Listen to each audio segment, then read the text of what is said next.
রুনের বাস ছেড়ে দিয়েছে, চলে গেল রুন স্কুলে।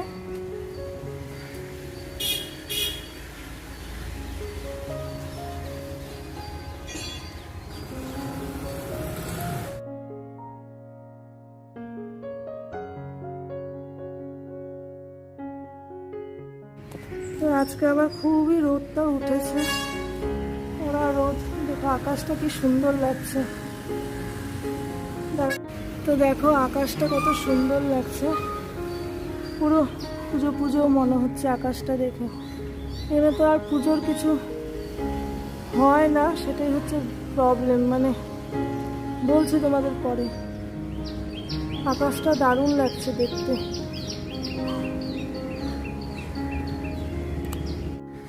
Good morning friends, welcome back to my channel. তো আমার একটা নতুন ব্লগে তোমাদের অনেক অনেক স্বাগত ও ভালোবাসা। আশা করছি তোমরা সবাই ভালো আছো, আর আমরাও মোটামুটি আছি। রুনের সারা গায়ে প্রচণ্ড ঘামাচি বেরিয়েছে, খুব কষ্ট পাচ্ছে মেয়েটা। কালকে সারা রাত ঠিক মতন ঘুমাতে পারেনি, মানে পুরো চুলকাতে চুলকাতে ওরকম চুলকাচ্ছে, একটু ঘুমাচ্ছে, এই করে সারাটা রাত কেটেছে।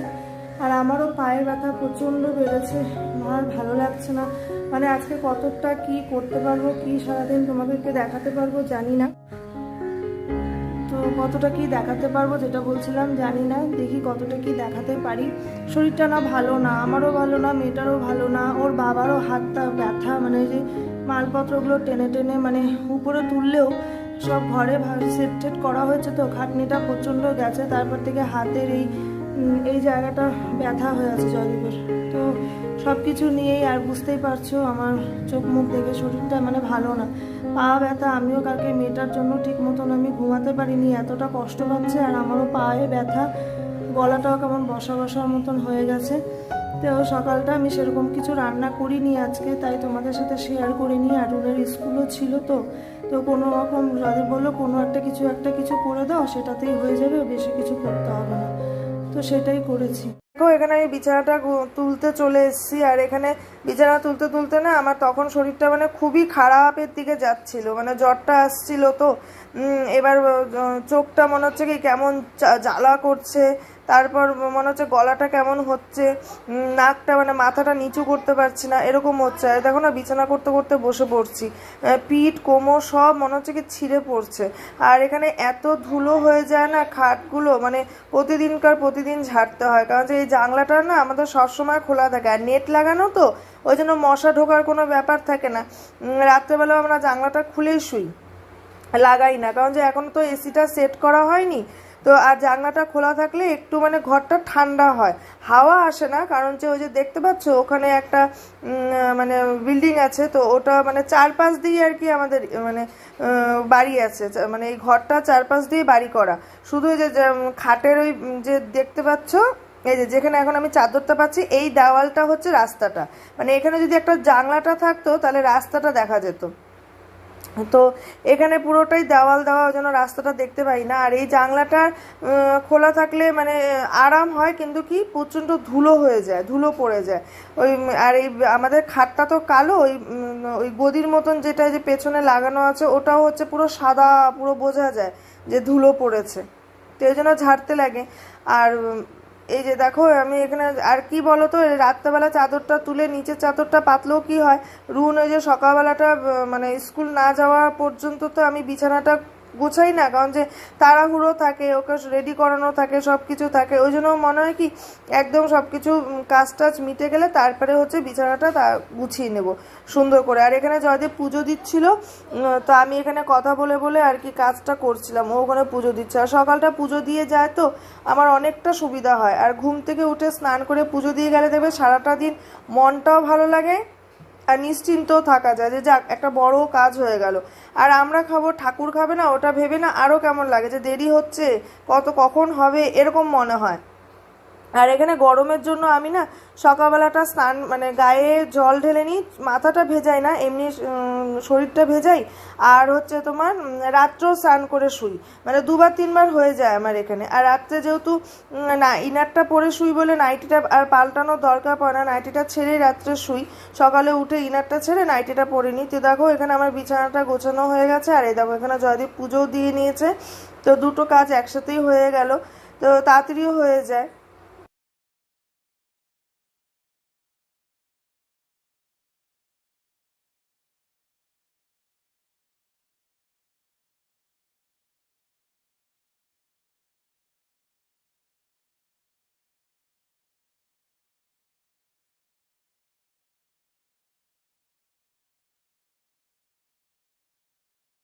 সব নিয়েছো? পার্স, ব্যাগ, মোবাইল, টিফিন খেয়ে নিও। টাটা।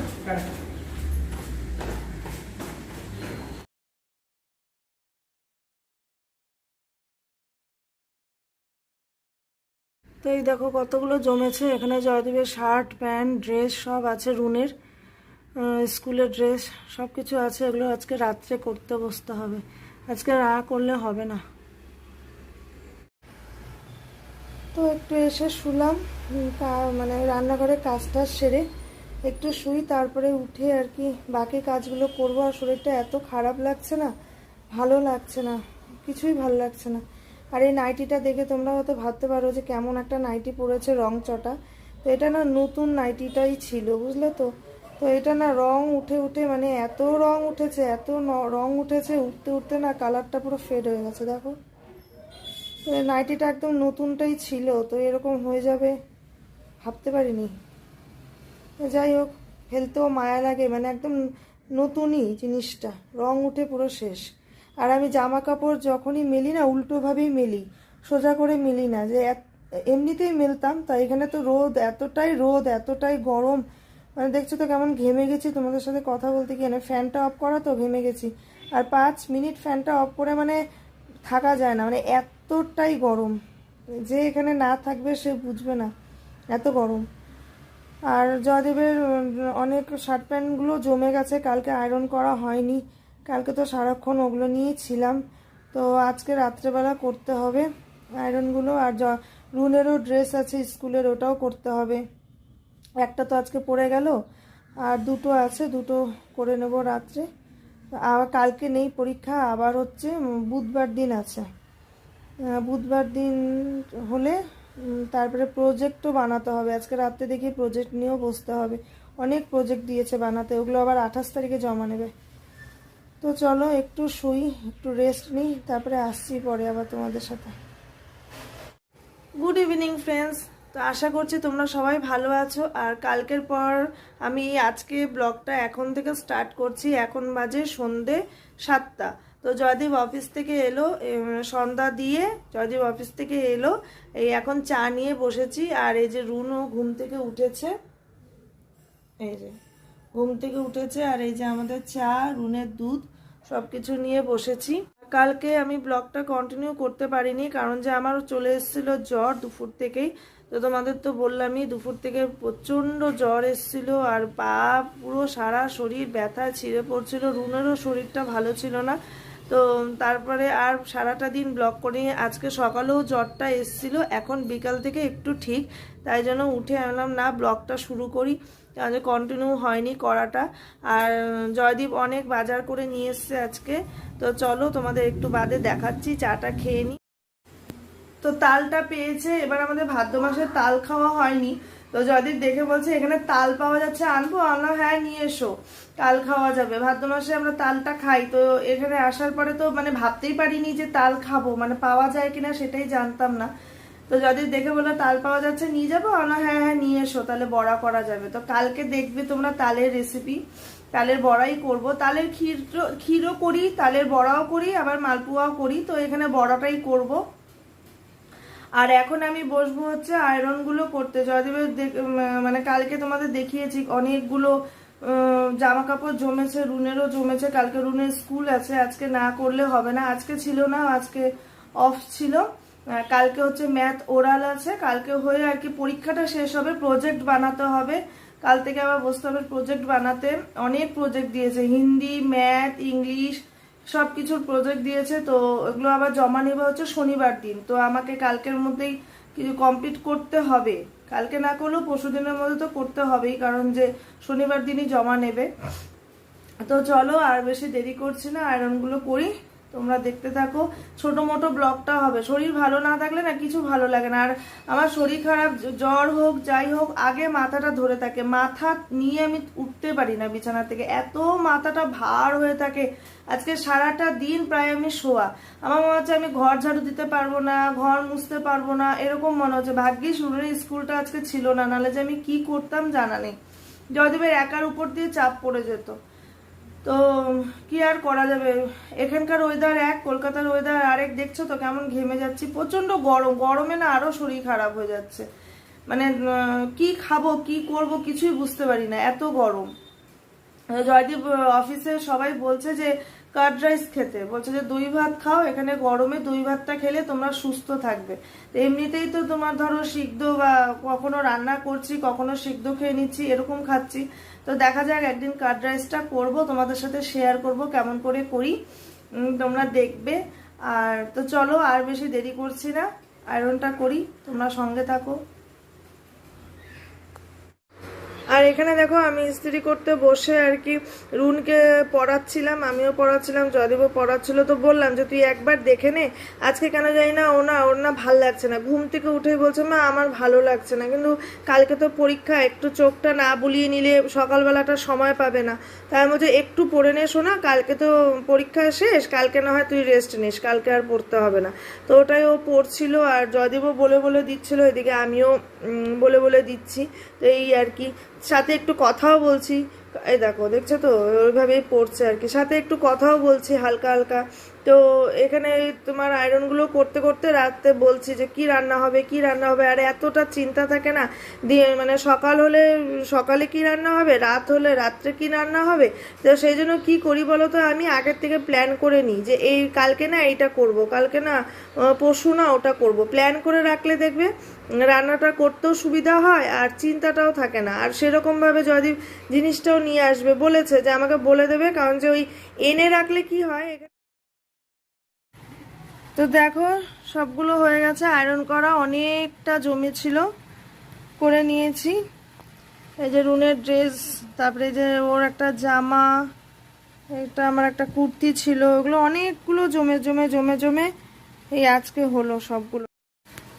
সপ্তাহে করে নিলে না মানে এতটা জমে না, আর মানে হয়েও যায় তাড়াতাড়ি। আর এই অনেকগুলো জমে গেলে না তখন করতেও সময় লাগে, আর মানে কোমর একদম লেগে যায়। তো হয়ে গেল, মানে আবার শনিবার দিন বসলেই হবে, কিছুটা জমবে, বেশি জমবে না, অল্প কিছু জমবে। আর তো চলো আজকে এই আয়রন করতে করতেই রাত্রে কি খাওয়া হবে প্ল্যান হলো পরোটা আর হচ্ছে আলুর চচ্চড়ি। তা আলুর চচ্চড়ি কড়াইতে তো এখানে করা যাবে না, একদম সম্ভব না কড়াইতে করা, আলু সিদ্ধই হবে না। তো প্রেশার কুকারে, ছোট প্রেশার কুকারটাতে কড়াই মানে আলুটা বসিয়ে দেবো আর পরোটাটা বানিয়ে নেবো, নর্মাল পরোটা করব। তো সেদিন বলেছিলাম তোমাদের সাথে যেদিন পরোটাটা বানাবো দেখো তোমরা পরোটা। তো আজকেও আমরা ওই আটার আজকে প্রথমেই পরোটাটা খাবো। তো চলো আর বেশি দেরি করছি না, তাড়াতাড়ি করে বানিয়ে নিই, বৃষ্টি পড়ছে, আবার কারেন্ট চলে গেলে তখন মুশকিল হবে। তো চলো রান্নাঘরে যাওয়া যাক। চলে এসেছি রাত্রে রান্না কমপ্লিট করতে। তো এখানে হচ্ছে আলু, মানে বেশি দেবো না, দুটো আলু দিয়ে করব। আর এখানে আলু দেখেছো, দেখো কি বাজে আলু, মানে 65 টাকা কেজি আলু, বুঝলো তো, 1 কেজি হচ্ছে 65 টাকা। কিন্তু দেখো আলুগুলো প্রায় ফেলতেই হয়, এই পোকা, মানে প্রত্যেকটা আলু, মানে একটা আলু ভালো থাকলে দুটো আলু এরকম পোকা। তো মানে কি বলবো, মানে আমাদের ওখানে এরকম দেখলে তো আমরা নেবই না, কিন্তু এখানে নিতে বাধ্য। জয়দীপকে তাই বলছিলাম যে কেমন আলু এনেছো, জয়দীপ বলছে কিচ্ছু করার নেই, এখানে বেছে নাকি আলু নিতে দেয় না, ও বলে দিলে ওরা দিয়ে দেবে। আর এখানে রুনের আমি ডালিয়াটাও বানিয়ে নিচ্ছি, কারণ যে ও পরোটা খাবে না, আর ডালিয়াটা দিয়ে দিলে না ও খেতেও ভালোবাসে আর সুবিধাও হয়। আর ডালিয়াটা খাওয়া ভালো, পরোটা লুচির থেকে তো ডালিয়াটা খাওয়াটা ভালো। তো এখানে দেখো আমি ময়াম দিয়ে নিলাম, একটু নুন দিয়ে নিয়েছি, আর এখানে হচ্ছে ওটা দিয়ে একটু রেখে দিয়ে আমি এখানে হচ্ছে আলুর তরকারিটা বানিয়ে নিচ্ছি। তো আর কিছুই না, পুরো সিম্পলভাবেই করেছি। তেলের মধ্যে এই কালো জিরা, একটা কাঁচা লঙ্কা, তোমার নুন হলুদ টমেটো দিয়ে একবারে একটু নেড়ে চেড়ে জল দিয়ে দেবো, মানে ওই মাখা যেটাকে বলতে পারো, হাতে মাখা আলুর চচ্চড়ি। তো এখানে কড়াইটাতে করলে বেশি ভালো হতো, কিন্তু কিছু তো করার নেই, যেমন আর কি সব কিছু ওইরকমভাবেই করতে হবে। তো সেইভাবেই করেছি। আর এখানে এই যে সিটিও মেরে দেবে, এই এতটুক তরকারি করতে আমার প্রায় 7 থেকে 8টা সিটি দিতে হয়েছে। মাঝে আমি একবার খুলেছিলাম যে চেক করার জন্য যে সিদ্ধ হয়েছে কিনা, দেখলাম না সিদ্ধ হয়নি।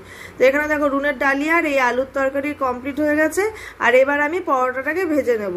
তো মানে আটাটা কি বলো তো, এমনিতে ভালো, কিন্তু ওই যে ফেটে ফেটে যাচ্ছে, পরোটাটা ঠিক ফোলে না। মানে পরোটাটা যেমন রুটির মতন ফুললে পরে তারপরে তো তেলটা দিয়ে ভাজাটা হয়, এটা সেটা না, এটা মানে ফেটে যাচ্ছে। তো যাই হোক, এমনিতে খেতে ভালোই লেগেছে। আমি যেহেতু পরে তোমাদের ভয়েস মেসেজটা দিচ্ছি তো সেই জন্য বলছি, খেতে ভালোই হয়েছিল এমনিতে। তো লুচিও খেলাম, পরোটাও খেলাম, রুটিটা আর কি বানানো গেলে তাহলে রুটিও খাওয়া যেত।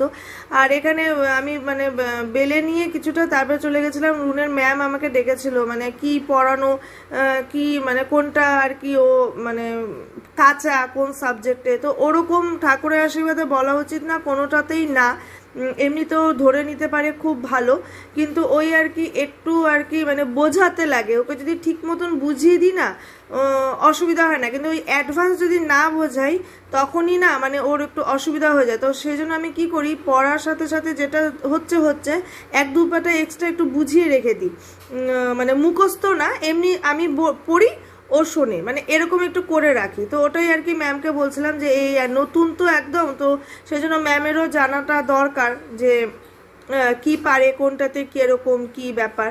হ্যাঁ, তো সিলেবাসটা যেমন তো দেখিয়ে দিয়েছিলাম, তো আর ওদের সিলেবাস হচ্ছে মোবাইলে দিয়ে দেয় যে এই পড়াগুলো, তো সেটা হচ্ছে ম্যামকে আর কি দেখালাম আমি। তো আগামীকাল ম্যাম বলেছিল যে আমি পরে দেখে নেব, তো সেই জন্য আর কি আবার আজকে আমাকে সেই জন্যই ডেকেছিল যে একটু দেখালে ভালো হয়। তো এখানে দেখো পরোটাটা ভেজে নিচ্ছি, আর ওই ইন্ডাকশানে না কি বলতো যে ফোলে না, ওই চ্যাপটা চ্যাপটা কেমন জানি একটা হয়, যেটা গ্যাসে যেই জিনিসটা সেটা ইন্ডাকশানে হয় না। তো দেখেছো কত খুন্তি দিয়ে সেই চেপে চেপে চেপে যাতে ভাজাটা হয়, তো সেরকম করেই করেছি, কিছু করার নেই। মানে গ্যাস তো ওভেন তো চলে এসছে, এবার যতদিন না সিলিন্ডারটা নিচ্ছি ততদিন এইভাবেই করতে হবে। আর যাই হোক, খাওয়া তো যাচ্ছে বলো, খাওয়াটা না গেলে মানে একটা বিশাল সমস্যা হয়ে যেত। খাওয়া যাচ্ছে এটাই আর কি মেন, সে যাই খাই যেমনই খাই খাওয়া তো যাচ্ছে, পেটটা তো ভরছে, কিছু করার নেই। এবার আস্তে আস্তে সব কিছুই করবো। আর মাছও এখানে জয়দীপ বলেছে পাওয়া যায়, কিন্তু কি বলতো এদের মতন করে পাওয়া যায়, মানে কি কি সব নাম বলেছে মাছগুলোর, আমাদের ওই দিককার শুধু চিংড়ি মাছটাই চিনেছে আর বাদবাকি মাছ চেনেনি, বলছে আমি চিনতে পারছি না, বুঝতে পারছি না এগুলো কি মাছ। তো অফিসে জিজ্ঞেস করেছে, তখন ওরা সব কি কি সব নাম বলেছে, বলছে তুমি যাবে, তুমি না গেলে মাছ কেনা যাবে না। তো আমি ভেবেছি সিলিন্ডারটা নিয়ে তারপরেই মাছ রান্না করবো, কারণ ইন্ডাকশানে না মাছটা ঠিক হবে না, মনের মতন করে সেই কষিয়ে মশলা কষিয়ে রান্না করাটা সেটা তো আর ইন্ডাকশানে হয় না, আর কড়াইতেই করতে হবে। তো সেই জন্য দেখা যাক কবে কি হয়, আস্তে আস্তে সব কিছুই হবে, চিন্তার কোনো কারণ নেই।